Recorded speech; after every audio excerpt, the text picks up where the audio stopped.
नमस्ते दोस्तों, कैसे हैं आप सभी? आप सभी का स्वागत है एक और नए वीडियो में। और इस वीडियो में हम लोग देखने वाले हैं कक्षा 10 के गणित के प्रश्नावली 8.4 में जो भी प्रश्न दिए हुए हैं उसमें से प्रश्न संख्या 3 को। इससे पहले हम लोगों ने प्रश्न संख्या 1 और प्रश्न संख्या 2 को पढ़ के अच्छे तरीके से समझा है और उन्हें हल करने का प्रयास किया है और इस प्रकार से हल किया है ताकि इस प्रकार के प्रश्न आपको आगे भी प्राप्त हो तो आप उसे आसानी से हल कर पाएँ।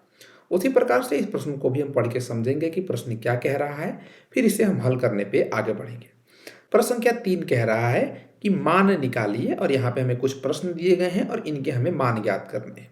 सबसे 1 नंबर प्रश्न दिया गया है, इसमें साइन स्क्वायर 63 डिग्री प्लस का साइन स्क्वायर 27 डिग्री बट्टे का कॉस स्क्वायर 17 डिग्री प्लस का कॉस स्क्वायर 73 डिग्री। यहाँ पे साइन के साथ स्क्वायर और साइन के साथ यहाँ भी स्क्वायर है। ये स्क्वायर देख के आपको ध्यान आ रहा होगा कि इसे किस प्रकार से करना है। हम लोगों ने त्रिकोणमितीय सौर समीकरण के बारे में पढ़ा है जिसका प्रयोग करके इस प्रश्न को आसानी से हल किया जा सकता है। और त्रिकोणमितीय सौर समीकरण के साथ साथ पूरक कोणों के लिए त्रिकोणमितीय अनुपात के मान को भी हम लोगों ने देखा है। यहाँ पे उसका भी हमें प्रयोग करना पड़ेगा। यहाँ पे देखेंगे तो यहाँ पे देखिए क्या लिखा हुआ है, साइन स्क्वायर 63 डिग्री लिखा हुआ है। हम जानते हैं कि साइन स्क्वायर 63 डिग्री को हम ऐसे लिख सकते हैं, साइन स्क्वायर 90 डिग्री माइनस का 27 डिग्री। ये 63 को ही हमने 90 माइनस 27 कर दिया है। और हम लोगों ने यहाँ पे देखा था पूरक कोणों के लिए त्रिकोणमितीय अनुपात जब हम लोगों ने पढ़ा था, वहाँ पे हम लोगों ने देखा था कि यदि साइन 90 माइनस थीटा होगा और जो थीटा होगा ये कॉस के साथ आ जाता है और कॉस थीटा बन जाता है। तो यहाँ पे साइन स्क्वायर 90 डिग्री माइनस 27 लिखा हुआ है, तो इसको हम लिख सकते हैं कॉस स्क्वायर 27 डिग्री। और प्लस में यहाँ पे क्या लिखा हुआ है, साइन स्क्वायर 27, तो इसको ऐसे ही रहने देते हैं। ऐसे ही नीचे वाले को भी हम बदल सकते हैं। नीचे वाले को हम बदल सकते हैं साइन स्क्वायर 73 डिग्री प्लस का कॉस स्क्वायर 73 डिग्री। यहाँ पे हमने पहले पद को बदला है और ऊपर भी हमने पहले पद को बदला है। इसको जब हम आपस में सरल करेंगे तो हमने यहाँ पे क्या प्राप्त कर लिया, यहाँ पे देखिएगा cos square 27 degree plus sine square 27 degree. हम लोगों ने सौर समीकरण देखा है कि इसका मान 1 के बराबर होता है, तो हम 1 लिख देंगे। और नीचे भी वही चीज़ लिखा हुआ है, साइन स्क्वायर 73 डिग्री प्लस का कॉस स्क्वायर 73 डिग्री।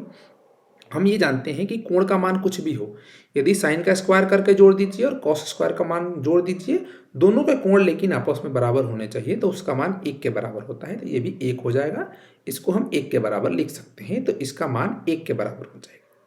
ऐसे ही अगले प्रश्न को अगर हम देखें तो ये क्या लिखा हुआ है, sine 25 degree cos 65 degree plus का कॉस 25 डिग्री साइन 65 डिग्री। इस पद में किसी एक को बदल दीजिए और इस पद में किसी एक को बदल दीजिए। एक त्रिकोणमितीय अनुपात को दूसरे त्रिकोणमितीय अनुपात के रूप में आसानी से ज्ञात कर सकते हैं इसको भी। यहाँ पे हम देखेंगे तो इस साइन 25 को हम साइन 90 माइनस 65 लिख सकते हैं और ये क्या लिखा हुआ है, कॉस 65 डिग्री। इसको ऐसे ही रहने देते हैं। ऐसे ही इसमें हम कॉस को बदल देते हैं, इसको हम लिख सकते हैं कॉस 90 डिग्री माइनस का 65 डिग्री और साइन को ऐसे रख देते हैं साइन 65 डिग्री। ठीक है, यहाँ पे हम देखेंगे तो ये क्या बन जाएगा, ये साइन कॉस बन जाएगा, तो कॉस 65 डिग्री गुणे cos 65 degree cos square 65 degree हो जाएगा और प्लस का ये कॉस 90 माइनस 65 साइन 65 हो जाएगा। और पहले से ही एक साइन 65 है तो ये भी साइन स्क्वायर 65 हो जाएगा। यहाँ पे देखेंगे तो sine square 65 plus cos square 65 लिखा हुआ है, ये भी 1 के बराबर आएगा, इसका भी मान 1 हो जाएगा। तो इस प्रश्न में 2 ही प्रश्न दिए हुए हैं। आशा है कि ये दोनों प्रश्न आपको समझ में आए होंगे। इसी प्रकार से अनेक प्रश्न बनाए जा सकते हैं। यहाँ पे हम प्रश्नों को देखेंगे तो दोनों साइन के रूप में है, सेक टैन कॉसेक किसी के रूप में भी दिया जा सकता है। आपको त्रिकोणमितीय अनुपात में जो बेसिक चीजें हैं, जो सूत्र हैं, ये यदि आपको याद हैं और आप ये दिमाग लगा पा रहे हैं कि कहाँ किसका प्रयोग करना है, तो त्रिकोणमिति कोई मुश्किल चीज़ नहीं है, बहुत ही बेसिक चीज़ है। अभी तो हम बेसिक पढ़ रहे हैं, आगे चल के त्रिकोणमिति में बहुत सारी और भी चीज़ें पढ़नी है, तो यहाँ पे इसे आसानी से हल किया जा सकता है। आशा करता हूँ कि ये दोनों प्रश्न आप सभी को समझ में आए होंगे। यदि समझ में आए होंगे तो वीडियो को लाइक कीजिएगा और अपने दोस्तों को भी शेयर कीजिएगा। चैनल पर नए होंगे तो चैनल को सब्सक्राइब कर लीजिएगा।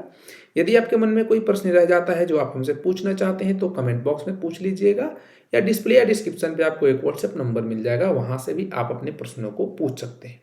यहाँ तक वीडियो देखते हुए आप आ चुके हैं तो एक जानकारी मैं आपको और दे दूं कि इन सभी प्रश्नों के हल आपको PDF रूप में डिस्क्रिप्शन में मिल जाएंगे भाषा के साथ। तो उन्हें भी आप डाउनलोड कर सकते हैं। चलिए इस वीडियो में बस इतना ही, फिर मिलते हैं किसी और वीडियो में। तब तक के लिए पढ़ते रहिए, मजे करते रहिए। जय हिंद।